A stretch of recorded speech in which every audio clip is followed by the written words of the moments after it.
The menu at South Korea's state banquet for Donald Trump has left a nasty taste in Japan, after the president was served seafood caught off islands at the center of a long-running territorial dispute between Seoul and Tokyo.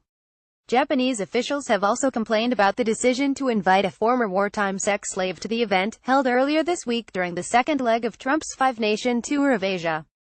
Conservative media in Japan labeled the banquet anti-Japanese for featuring shrimp from near Dokdo, a rocky outcrop known in Japan as Takeshima. Both countries claim sovereignty over the islands, which are administered by Seoul. The dinner in Seoul featured a prawn top right that the South Korean president's office said was caught near a disputed island claimed both by the South and Japan. Photograph handout of BGT images. The menu also included grilled sole and beef ribs accompanied by a gravy made with 360-year-old soy sauce. In another apparent jab at Japan, the guest list included Lee Young-soo, who was forced to work in Japanese military brothels before and during the Second World War. Photographs from the dinner, held at the presidential Blue House, show Trump embracing the 88-year-old Lee after her name was announced at the banquet, according to South Korean media.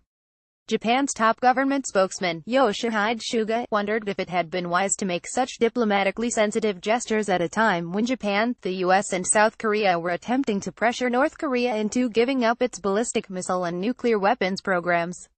At a time when stronger coordination is required to deal with the North Korea issue, and when President Trump has chosen Japan and South Korea as the first stops on his trip, there is a need to avoid making moves that could negatively affect that close coordination, Suga said.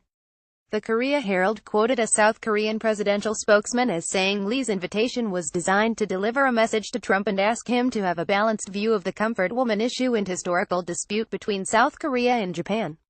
Donald Trump embraces Lee Young-soo, a former comfort woman who was forced into sexual slavery by Japan's military during World War II.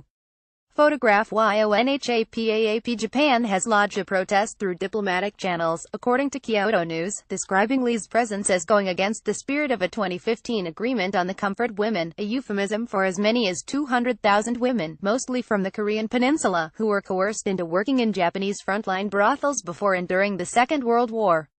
Japan agreed to contribute 1 billion yen £6.7 million to a fund for the fewer than 40 surviving victims, most of whom are in their 80s and 90s, while both sides agreed that the controversy had been finally and irreversibly settled.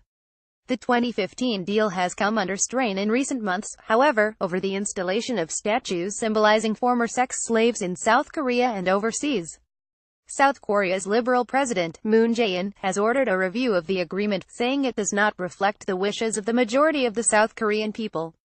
Japan Forward, an English-language site that carried articles from the conservative Sankei newspaper, said it is undeniable that Pyongyang's brazen efforts to use Trump's visit to promote its version of the comfort women issue and the ownership of Takeshima could have ramifications for the future of Japan-Korea relations. Both countries, though, at least agreed on the need to indulge Trump's love of beef. He and Japan's Prime Minister, Shinzo Abe, ate hamburgers, made with American beef, before playing golf last weekend. More meat, this time from Japan, was on the menu when the leaders and their wives dined at a teppanyaki restaurant in Tokyo.